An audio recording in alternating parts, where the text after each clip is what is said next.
Dr. Johnny D is with us. Hey, Johnny, how you doing? I'm doing really well. How are you doing today?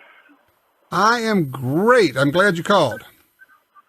Yeah, well, the reason I'm calling is because I wanted to let your audience know about a white paper that Doctors for Responsible Gun Ownership put out this past week. And it's in reference to the Hearing Protection Act of 2017 that's currently in front of the legislature, I should say. As we know, noise-induced hearing loss is a very common thing among shooters, and it's actually permanent. And so the best thing is prevention. And we also know let me just say, it is a really good paper. I've read it. It's available at drgo.us, not .com. Pay attention, everybody. drgo.us. I'm sorry. Go ahead, Johnny. Yeah, but what I was saying was that we know that any kind of hearing or any kind of noise greater than 120 decibels can cause permanent hearing loss, and that your earmuffs and earplugs can only attenuate about maybe 20 or 30 decibels. Now, a rifle shot is 180 or 180 decibels. So your average earplugs, if you were shooting a 300 Win Mag or a 30-06, you're still going to get some hearing injury from that. And also, the blast from the muzzle blast actually it has 1,000 times more motion on your eardrum than the actual noise itself. So the best way to stop this hearing loss is a suppressor. And so that's why we came out in support of that. It's an excellent paper, and for those, and let me just say, I would encourage everybody to go download this paper and then email it to your Congress people, your U.S. representatives and your U.S. senators.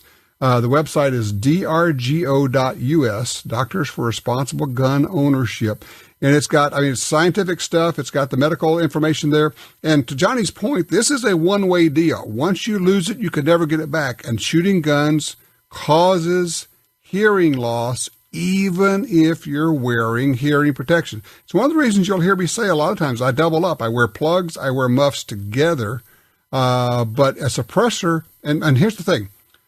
With most rifles, you're still going to need to wear hearing protection, right, Johnny? Because when even a muff or a suppressor will take it out about 30, but if you use both together, it gets you into a much safer range.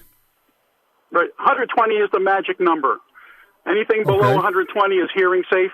Anything above causes permanent hearing loss. The other thing is you can get cumulative damage with lesser degrees of noise.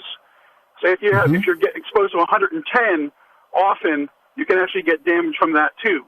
But we're talking about a one-shot deal, 120 or more, you damage those hearing cells and they don't recover. Yes, exactly. And so, after a while, people say, I just don't hear as well as, you know what? You're right. You don't hear as well as you used to, and you never will. You can't get it back. So I thank you. I appreciate that call. Let me give that information out again. It's Doctors for Responsible Gun Ownership. The website is drgo.us, not .com, .us, drgo.us. Go there, and it says DRGO releases position paper supporting access to firearm suppressors. Download it, take that download and email it to your Congress people and say, please support the Hearing Protection Act. It is important stuff.